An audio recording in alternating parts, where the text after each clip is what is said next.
Bien, bonjour. Alors, je vais vous parler un tout petit peu de la diversité, de façon un peu diverse et variée. Je profite d'être le dernier pour un tout petit peu critiquer mes camarades. Ils ne pourront pas revenir, il n'y a pas droit de réponse.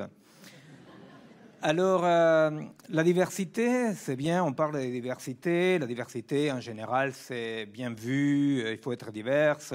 Et donc, par exemple, les diverses, c'est toujours quelqu'un... Bon, il y a un noir, c'est la diversité, un handicapé, c'est la diversité. Donc, la diversité, effectivement, c'est quelqu'un qui n'est pas tout à fait normal, et c'est une façon politiquement correcte, souvent, de nommer une classification pas très belle. Je vais essayer de parler de ça. Je vais essayer de parler de la diversité, tout en parlant de la seule chose qui donne sens à la diversité, c'est qu'il y a des non-diverses, c'est qu'il y a des communs, c'est qu'il y a des universels. Parce qu'à vrai dire, c'est ça qui pose un tout petit peu problème dans notre société, c'est le commun. Le commun. J'essaierai de vous dire, en respectant les temps, pourquoi les communs s'est fait la malle, pourquoi les communs s'est barré dans nos sociétés. Alors, en principe, on dit la société, c'est tout le monde. Mais ça, ce n'est pas vrai. La société, ce n'est pas tout le monde. La société, c'est un sous-ensemble et on dit à d'autres, aux diverses, de s'intégrer. On les aide à s'intégrer. Donc, la société n'est pas tout à fait tout le monde. La société est un sous-ensemble qui se regarde comme la société et les autres, effectivement, les manouches, les métèques, les handicapés, les pas comme il faut, les délinquants, c'est-à-dire tous ceux qui forment pourtant la société. Eux, on leur dit, toi, tu n'es pas tout à fait de la société.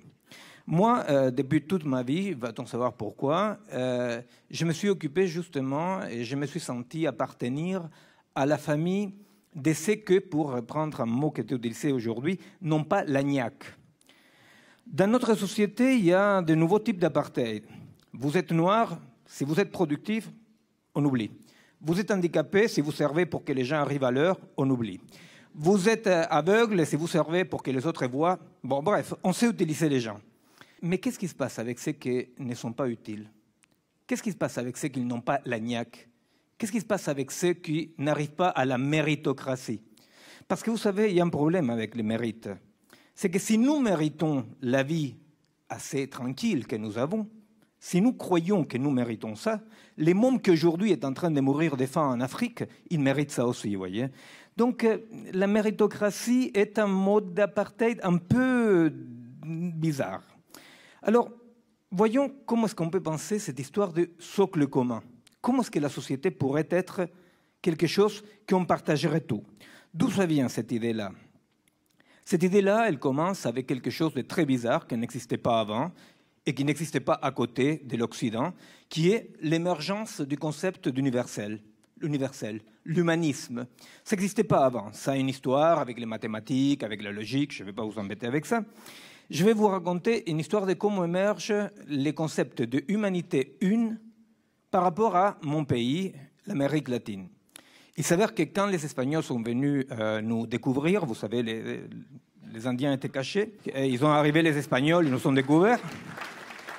Et après, ils disent, pour ne pas dire découverte, ils disent rencontre entre deux cultures. Bon, sauf qu'une culture allait en poids lourd, l'autre en mobilette, vous voyez. Et donc, quand ils sont venus nous découvrir, nous éduquer, bon, ça a commencé un génocide qui dure encore aujourd'hui, des Indiens. Il y a eu un père, Fray Bartolomé de las Casas, qui a écrit un bouquin qui s'appelle Chronique de la destruction des Andes. N'est-ce pas? Carrément, Chronique de la destruction. Et il avait une idée très bizarre, ces mecs-là. Il disait, les Indiens sont des humains. On ne peut pas faire comme ça.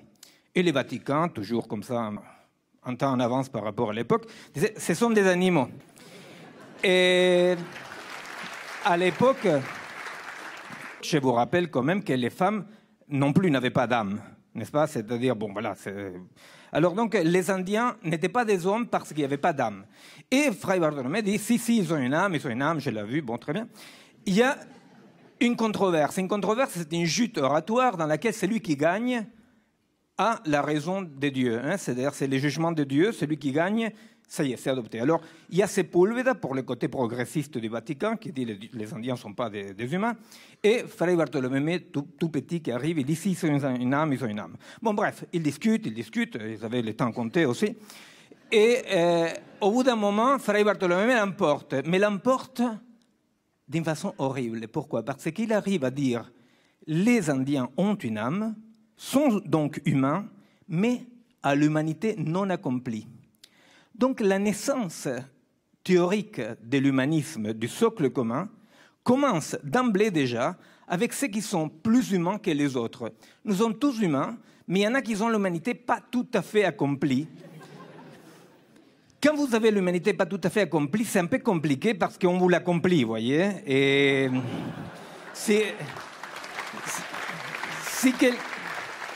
quelqu'un vient et vous dit « je viens pour t'accomplir l'humanité », vous avez intérêt à sortir en courant. Or, ces socles-là, ces socles communs de l'humanisme, de l'Occident, etc., eh bien, ce socle-là, aujourd'hui, il est cassé. C'est cassé. Je ne sais pas, il y a la troisième rangée, il y a celui qui l'a cassé, apparemment, ils m'ont dit. Il y a quelqu'un qui a cassé. C'est cassé. Ce socle-là, il est cassé. C'est-à-dire, c'est la postmodernité, effectivement, les socles communs, l'universel, etc. Bon, on a parlé aujourd'hui, il y a un jeune philosophe qui a très bien parlé du relativisme et de l'universel. Tout à coup, c'est cassé. Tout à coup, on voit apparaître des divergences, des diversités, des différences partout. Et les autres, ceux qui avaient l'humanité non accomplie, commencent à nous renvoyer, ou à vous renvoyer, un miroir pas très agréable. Ce miroir-là existait déjà à l'époque. Il s'est passé en Argentine. À l'époque de la création des États-nations, un groupe de jeunes femmes et jeunes hommes progressistes sont partis de Buenos Aires pour alphabétiser les gauchos et les Indiens. Et les gauchos et les Indiens disaient quelque chose de très particulier et très difficile à comprendre pour ceux qui venaient accomplir leur humanité au nom du bien. Hein. Les jeunes gens disaient « on va t'alphabétiser parce que comme ça, les patrons, les puissants ne pourront pas te posséder ». Et qu'est-ce qu'ils répondaient ces gauchos et indiens? Ils disaient « non, non, non, si tu m'alphabétises, là, ils vont me posséder ». Alors, ils ne comprenaient pas. On a resté très longtemps sans comprendre jusqu'à votre compatriote Michel Foucault a donné l'explication. Les Indiens et les gauchos étaient Foucauldiens avant Foucault. Ça veut dire quoi? Foucault a dit il y a un rapport d'intimité, promiscuité entre les savoirs et les pouvoirs. Et si tu acquiers les savoirs du maître, sans te rendre compte, tu t'avales la structure de pouvoir. C'est ce qu'on appelle le néocolonialisme. C'est-à-dire, on vire les colons, mais comme on a été formé dans la métropole, avec les savoirs du colon, eh bien, on reproduit la structure de pouvoir du colon. Eh bien, cette homogénéisation du monde forcé, cet homme occidental qui était à l'humanité accomplie, aujourd'hui, effectivement, fait de l'eau de tous les côtés. On les regarde de côté, on les dit ton humanisme, c'était l'anthropocentrisme, comme on disait tout à l'heure, ton humanisme, c'était du colonialisme, et tout à coup, on ne sait plus du tout comment faire société. On ne sait plus du tout qu'est-ce qui peut faire commun. Alors, donc, il émerge au moins 3 réactions. Une, c'est l'individualisme. Chacun sa vérité. Ah, chacun sa vérité. Bon, le jeune philosophe a déjà parlé de ça. Effectivement, chacun sa vérité. Ça veut dire, par exemple, moi, je pense que je me balance du 2e étage d'un immeuble et ça me fait rien, c'est ma vérité. Bon, il faut essayer. Oh, merde. Bon, il ne peut plus se rendre compte que ce n'était pas vrai. Et ça, c'est la première réaction. C'est la réaction, quand même, que dans un pays où a vécu, il y a très longtemps, Astérix, est très forte. Hein. Après, vous cherchez quel est le pays. C'est l'individualisme total, le narcissisme. Je suis le fils de ma maman, et comme je suis l'hijo de mi maman, moi j'ai raison. Alors l'individualisme, c'est chacun sa vérité, patatin patatan, dans lequel tout le monde cherche à être original. Comme tout le monde est original, effectivement, ça sort une sorte de massification totale dans laquelle ils sont tous originalement pareils. La deuxième réaction, c'est celle dont les jeunes collègues ont parlé tout à l'heure, le relativisme culturel. Chacun sa vérité. Chacun sa vérité des peuples. Hein. Les cultures sont différentes. Alors, par exemple, quand un ancien président de la France est allé dans un pays où on viole les droits de l'homme, a dit « Non, on ne peut pas dire qu'ils violent les droits de l'homme, c'est leur culture. » C'est-à-dire que quand on torture un Français, c'est une violation des droits de l'homme. Quand on torture un Chinois, un Tunisien, il y a un effet culturel qu'il faut respecter. Alors, moi, personnellement, quand je faisais la résistance contre les militaires, ils m'ont torturé, etc., ça m'a fait moins mal qu'à vous, vous voyez, par exemple, parce que dans ma culture, quand même, la gégène était... Alors, les relativismes, passons vite, les relativismes, c'est effectivement le néo-racisme, et le plus con de tout dans le relativisme, c'est que dire tout est relatif est une phrase absolue. Donc, effectivement, il y a un problème, vous voyez. Alors, la troisième possibilité est de dire... Bon, revenons à l'homme de l'humanisme. Revenons à l'homme de l'humanisme. Communiquons entre nous, l'agir communicationnel, patatim patatan. Au moins, il y a un dans la salle qui sait à qui je fais référence. Eh bien, l'agir communicationnel, on va essayer de refaire l'homme de l'humanisme. Tout ça me semble que sont des voies qui conduisent à ne pas pouvoir faire société. À ne pas pouvoir faire société. L'individualisme, effectivement, c'est la barbarie de chacun pour soi, après moi le déluge. En France, il y a une loi pour qu'on s'occupe de ses parents, une loi pour qu'on s'occupe de ses enfants, une loi pour qu'on s'occupe de l'environnement. Vous imaginez? Au milieu, il reste une entité qui s'appelle l'individu. On se demande, mais qu'est-ce que c'est? L'individualisme, c'est la barbarie, individualisme radical, je veux dire, non? Et la barbarie. Le relativisme, parlons pas. Et refaire de l'universel, ça me semble impossible. Alors, qu'est-ce qu'on fait? Pour le moment, il surgit une sorte de réponse un tout petit peu bâtarde qui est on se respecte, vous voyez. Moi, je développe des laboratoires sociaux dans les banlieues, ici en France, depuis très très longtemps. Et j'entends dire tout le temps, je te respecte, tu me respectes, je te respecte. C'est très bizarre, hein, parce que je te respecte, ça veut dire, je te respecte parce que je te casse pas la gueule. Alors donc, vous voyez, les respects, vous dites, les respects, c'est ce qui arrive juste avant, boum, le coup de poing. Alors donc, moi, je préfère qu'on me respecte un peu moins et qu'on me tape aussi sur la gueule un peu moins. Donc, moi, je fais l'apologie de quoi? Eh bien, moi, je crois quand même qu'il y a une différence radicale entre multiplicité et dispersion. Le relativisme et la dispersion. Le socle commun est cassé et chacun pour soi, soit individuellement, soit en communauté. La multiplicité n'est pas la dispersion.